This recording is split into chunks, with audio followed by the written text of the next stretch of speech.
अली करम अल्लाह वजह खे यमन जो काज़ी मुक़ररु करे मोकिलियो वियो। उते हिकिड़ो वाक़ियो पेश आयो। थियो ईअं जो हिकिड़ा 4 माण्हू हिकिड़ी वॾी खॾ में किरी पिया ऐं चारई मरी विया।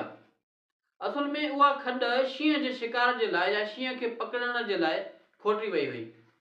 थियो ईअं जो जॾहिं उहे 4 माण्हू वञनि पिया त इत्फाक़ सां हिकिड़ो माण्हू उन खॾ में किरी पियो ऐं उनखे बचाईंदे उन में हिकिड़े ॿिए माण्हू हथु विधो ऐं उनखे बचाईंदे वरी 3 माण्हू हथु विधो ऐं उन चौथे माण्हूअ में हथु विधो।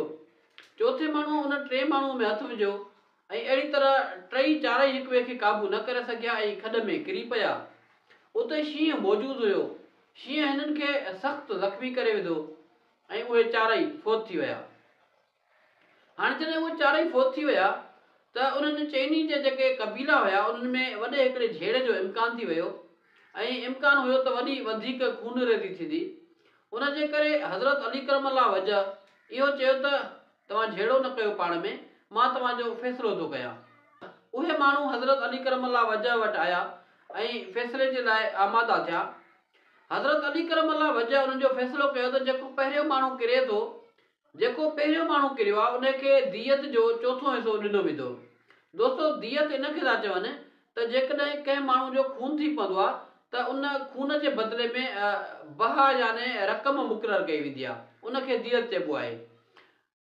दियत जो तरीक़ेकार हर मुल्क में जुदा जुदा मुक़ररु हूंदो आहे। हज़रत अली करम अल्लाह वजह चयो त जेको माण्हू पहिरियों किरियो आहे उनखे दियत जो चौथों हिसो ॾिनो वेंदो, जेको ॿियो किरियो आहे उनखे 3हों हिसो ॾिनो वेंदो, जेको 3 नंबर ते किरियो उनखे ॿियो हिसो ॾिनो वेंदो, जॾहिं त जेको आख़िरी नंबर ते किरे थो उनखे मुकमिल दियत हिकिड़े माण्हूअ जे खून जी बहा ॾिनी वेंदी। छो त जेको आख़िरी माण्हू किरे थो उन जे किरण जो सबबु ॿियो कोई बि नथो बणिजे, उनखां पोइ मतिलबु कोई बि माण्हू नथो किरे। जॾहिं फोत थियलनि जे वारसनि इहो फ़ैसिलो ॿुधियो त उन्हनि उहो फ़ैसिलो क़बूल करण खां इनकार करे छॾियो ऐं उहे दाह खणी आया पैगम्बर इस्लाम हज़रत मोहम्मद सल्लल्लाहु अलैहि वसल्लम वटि। पैगम्बर इस्लाम चयो त ठीकु आहे, मां तव्हांजो फ़ैसिलो कयां थो। इन विच में कंहिं माण्हूअ पैगम्बर इस्लाम खे ॿुधायो त हज़रत अली करम अल्लाह वजह इन केस जो फ़ैसिलो करे चुका आहिनि। पैगम्बर इस्लाम खे उन फ़ैसिले जी